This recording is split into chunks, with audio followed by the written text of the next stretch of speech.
It is no small secret that the Friends and Foe DLC for CK3, which was released a few months ago, was not very well received, and at that, while it was a small content pack that had a few nice vanilla-ish additions in the forms of new content flavor via events, there was a lot of criticism about the slow pace of the game's state, and a lot of people looked back onto the game as a sign that, one, production was slowing down, and two, the devs had lost a bit of their passion. While I think there was a bit of an overreaction on the community's part compared to DLCs like Fate of Iberia, which were much better received and reviewed, I do agree from a certain point that the lack of effort, so to say, into some of these DLCs has been very disappointing. However, that is kind of why I am so glad to see Paradox handing the reins to the community for once, and not just in terms of feedback and bug fixes, but we're actually getting to choose a DLC and the results of which have finally been announced this Friday.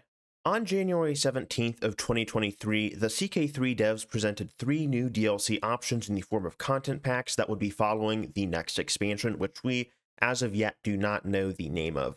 Wards and Wardens, Love and Lust, and then finally, Villains and Vagabonds. Wards and Wardens fleshes out the childhood experience of growing up and hopefully dodging some daggers and knives as you make your way to the throne, but it also fleshes out the aspect of being a guardian and the guardianship permissions and privileges that come along with that, with several new events and features that kind of help detail not only who you are becoming as a child, but giving the guardian more options as they steer the direction of their future heir. Love and Lust focuses on the more carnal urges of the player and the NPCs because there has been a lot of seduction, at least in the games that I've played.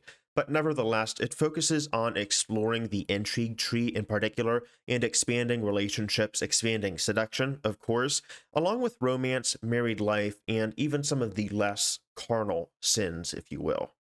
This is seen as more of a fleshing out of the already existing features, kind of like with Wards and Wardens, and involves more events and giving characters more options, hopefully, in pursuing seduction schemes and also defending against them, which is great if you do not fancy the occasional cuckoldry.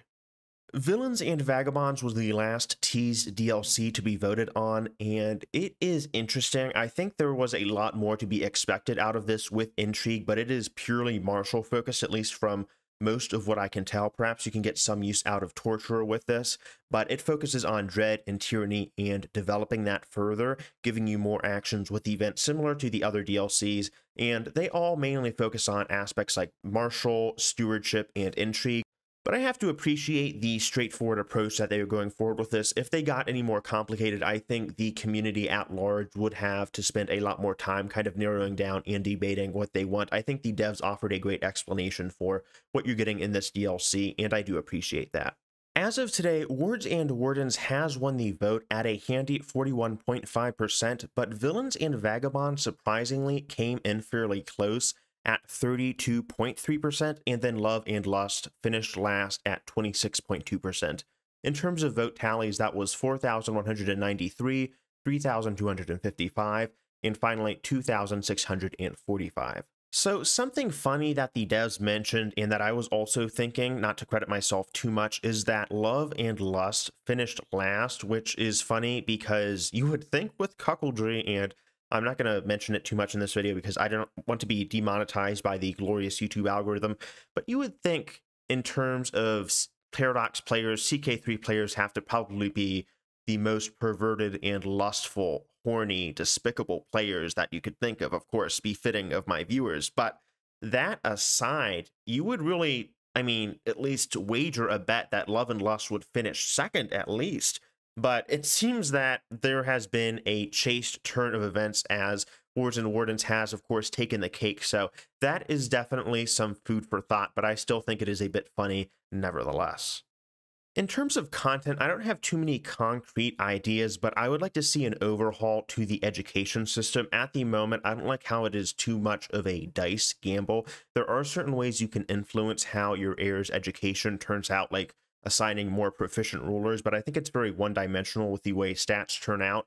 And I'd like, as a father or a mother, just as a parent in general, to be able to influence my child's stats without assigning some foreign courtier who I may or may not trust. And perhaps that is an angle that Guardians can take if they want to get into the guardianship of an heir. I know you can use certain favors to get into certain places with the favor system and hooks and whatnot, but I'd like to see more depth to that. I'd like to see more events surrounding that, and I'd like to see just in general a lot more flavor depending on culture, which I don't think the DLC will be able to cover, but some more cultural aspects, perhaps in Arabic cultures and Bedouin cultures that affect inheritance and guardianship a bit differently from your typical Western Christian cultures.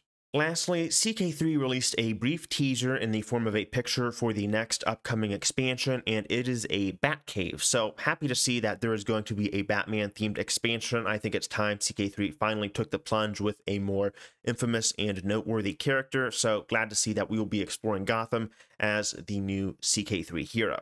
Humorless banter aside, I'm speculating, and this is pure speculation on my part, that this is regarding adventuring. There has been a lot of hope from the community that I've at least observed. I don't know in the comment section how you feel on this. Please let me know.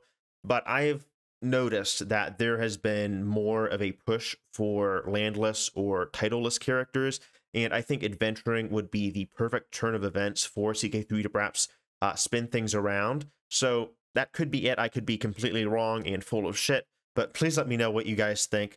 Aside from the confirmed Batman expansion, what do you think about the current stage of events? What do you think about Wards and Wardens? Are you happy for it? Did you personally vote about it? Or do you not know that this has been happening at all and you thought CK3 was a dead and dying corpse? Who knows? It may be, depending on how the expansion turns out, but at least we have Wards and Wardens to look to. If you like this video, please check out my other CK3 content. I haven't been pushing it out too much because the game is in a dismal state at the moment, as of my opinion, but thank you guys so much for watching. Love you guys, and I hope to see you guys later. And check me out for future coverage of the game. All right, love you guys. Peace.